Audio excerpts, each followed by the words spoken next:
This is Ed in San Diego, and you're on Global TV Talk Show.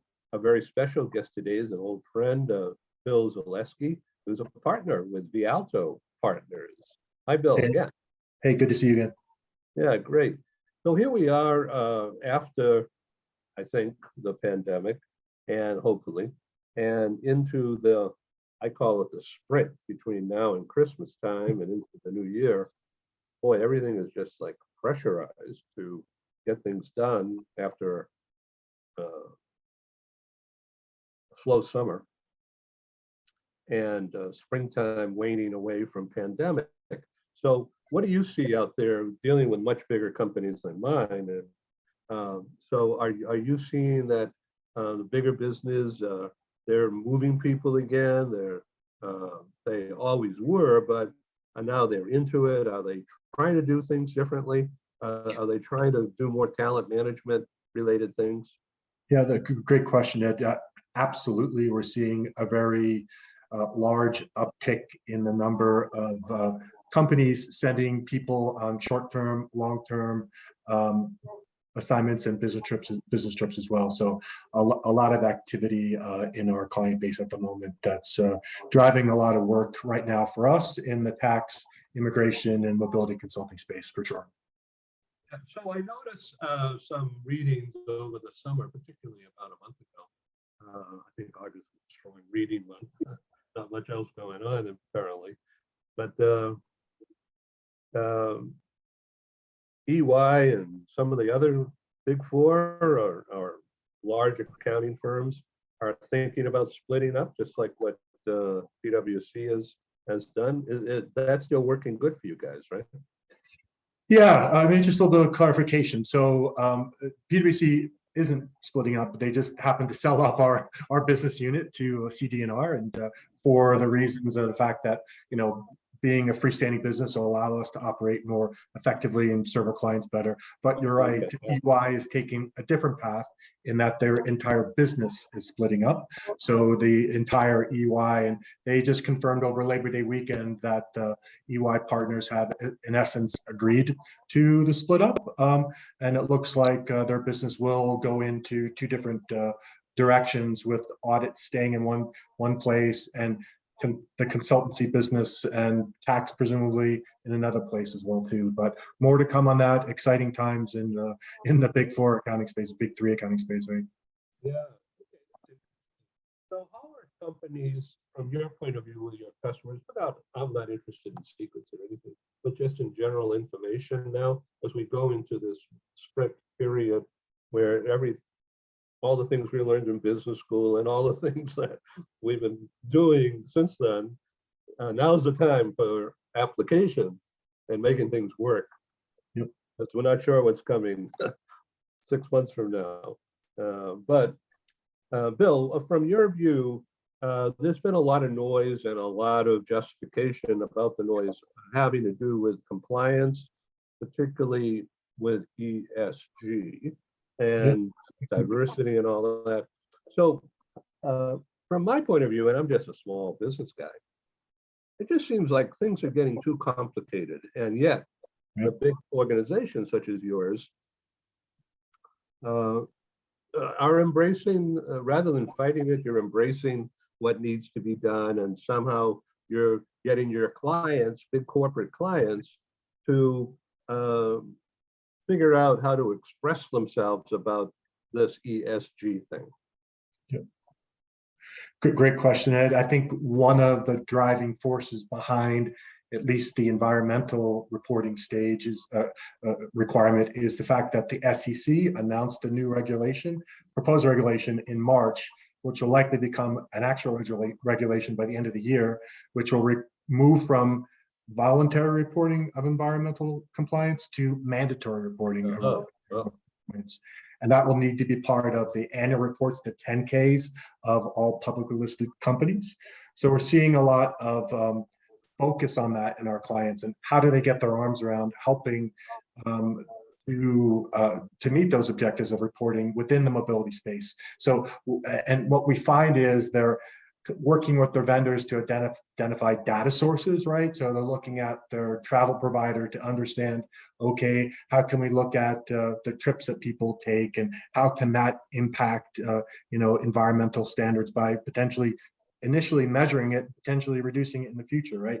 Working with the relocation providers to understand how can we reduce the amounts of shipments that people are taking, right? Can we offer cash instead of shipments? Can we, ask them to donate more and send smaller shipments? So a lot of thought is going into that now around measuring, in anticipation of this new SEC requirement that will be implemented as of next year for large corporations, and as of 2024 for medium and small size corporations.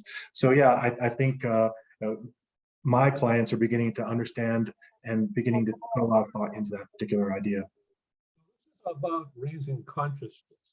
Exactly. The thing is out there, it's in the press, people are talking about it, and we're impacted by crazy weather, global warming, pollution, and all this uncertainty. And so, and the sense that things are going wrong or not going right. And now all of this new regulation approach, this is a business attempt to get our arms around, well, what is it? What does this mean? And how do you, what does these words mean? From a business. Yeah. And how do our actions as a corporation impact things like environmental greenhouse gases, right? So, and what can we do, and how do we report to our shareholders the steps we're taking to minimize the impact of that too, right? So yeah, so I think it's a important step in that direction. I think some companies welcome it, some companies are reluctant to deal with the additional compliance requirements around it, but it looks like it's coming by the end of the year. So I used to go on a lot of business trips pre-pandemic, constant, and I haven't done hardly anything in a couple of years now, 2.5 years. And yet I'm looking at the idea of going to the ERC in Las Vegas. Yeah, I want to go because it's like a 5-hour drive from here, but right. But I don't really want to go. But I do want it. And so it'll be fun to be around people, and I don't know if I'll learn anything, but it'll be great to be around people in the industry face to face.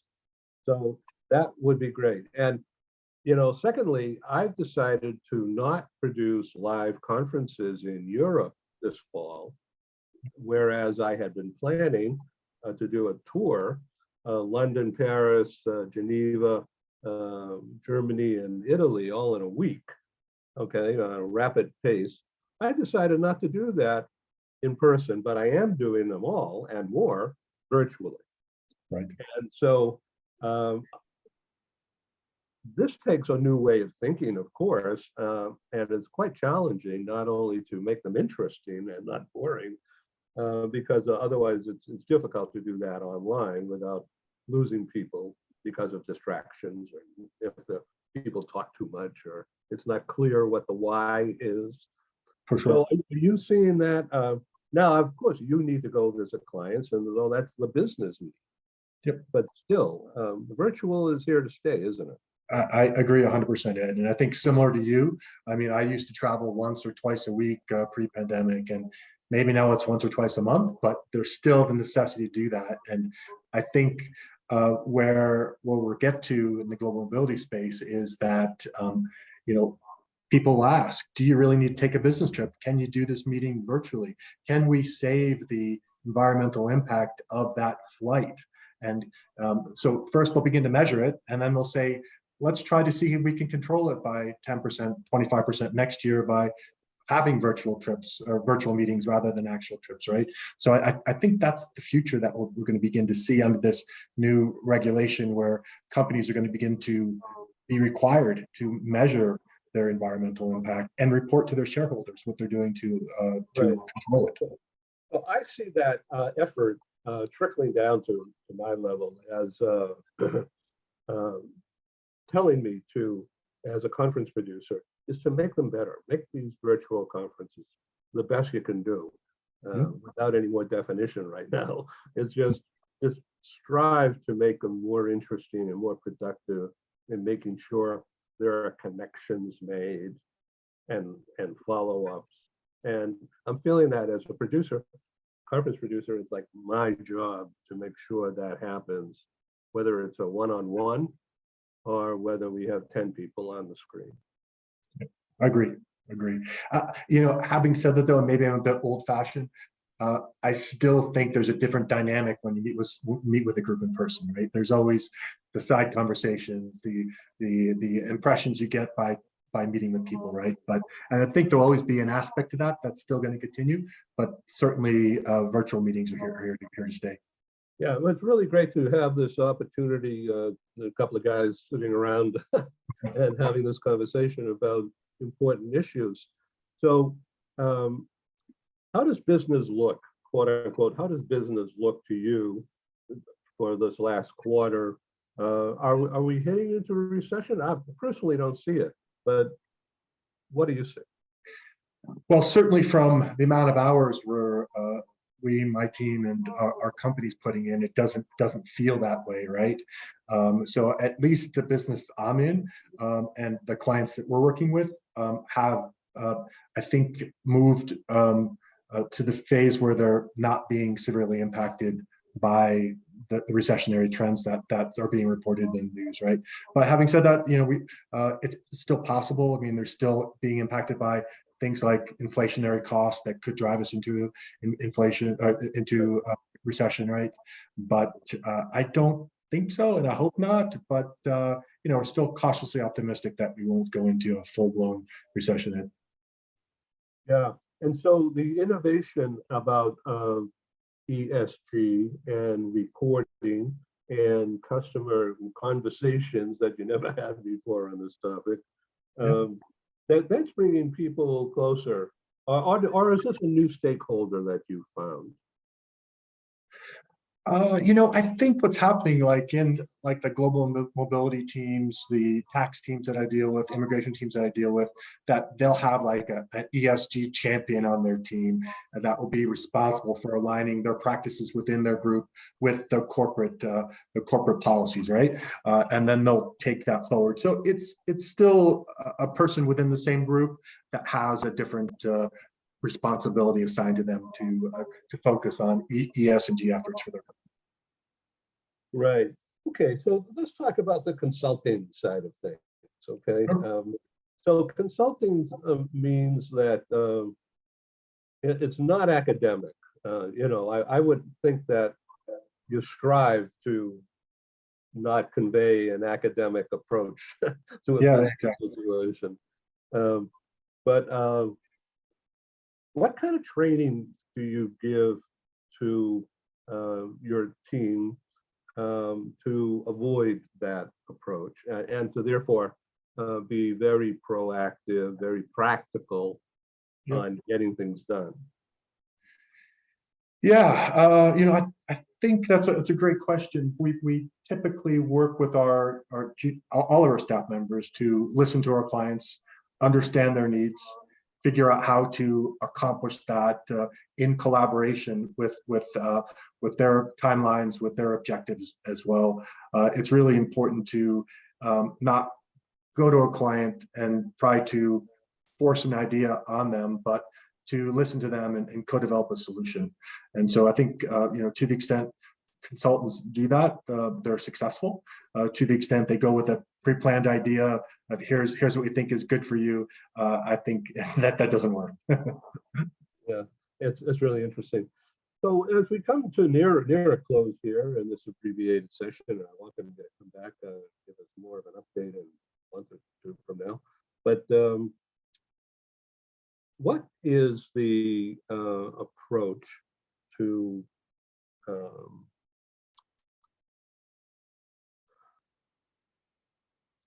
combining the mobility function with more talent things? Some companies, they're too rigid, they're too big, they're successful, they got their fingers in a lot of pies, and a company that size needs to have things regimented so they can manage these things.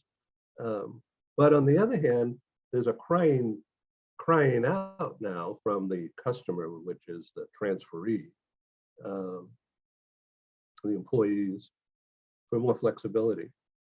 And there's a different way of doing things, maybe, particularly from younger people,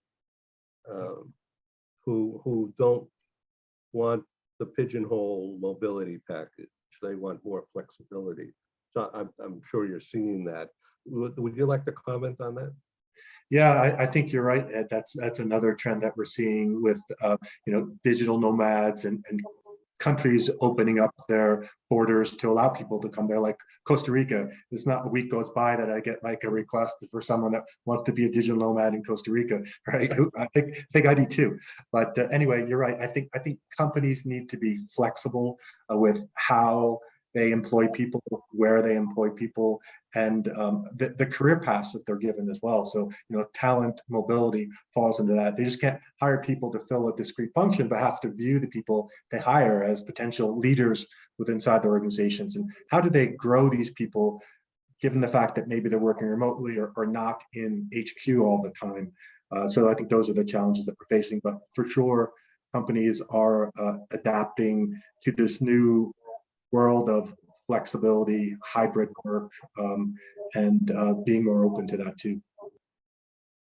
So the employment idea, GEC, third party. Yep. That there's an old concept, it's been on for a long time, but it seems to like blossomed in the past couple of years. As like I've got a company in San Diego. I don't have the money or the time or the energy or the know-how to build a staff in Mexico City or in Costa Rica or wherever. But the GEC, the employer of record thing, umbrella organization, that Yep. is legal, right? And Right. very, very good practice if it's done right.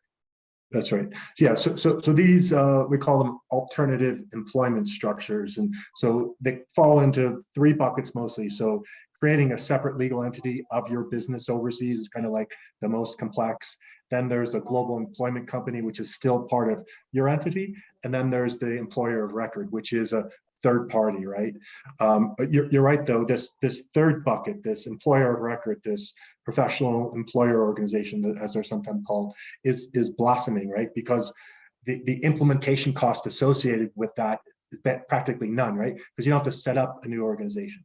But it also has its pitfalls too, right? Because the employees aren't your employees, right? They're employees of this third party. So it creates cultural issues. There's also practical issues of how do you provide the same level of benefits, things like equity, things like retirement benefits in these organizations, so people don't feel like they are truly treated differently than regular employees. So while these are emerging as good vehicles, the PEOs, the EORs, to accomplish objectives of hiring remote workers in far-flung locations, they're not without their pitfalls. So that's why companies look at global employment companies, which are still part of their own legal structure. So basically, they would have a legal entity, usually based someplace. We see Singapore being popular, Ireland being popular as well, then having branches in all different locations around the world. And that way, they are part of the corporate culture. But the downfall with that is more complex to set up, more complex to keep running as well too. So both GECs, EORs, PEOs have their pluses and minuses associated with them.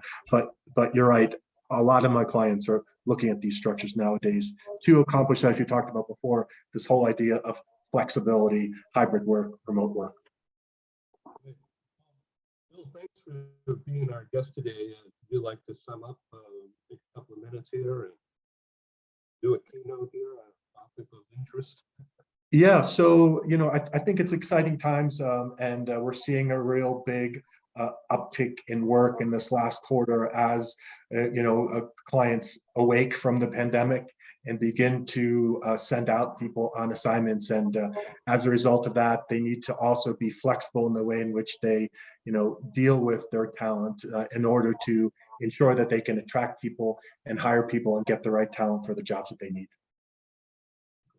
Thank you very much. Thanks, Ed. Great to talk to you again. Hopefully we'll see you in Vegas. You soon. Bye-bye. All Bye-bye. right, this is Ed in San Diego, and that's Bill in Denver. Ciao. Take care.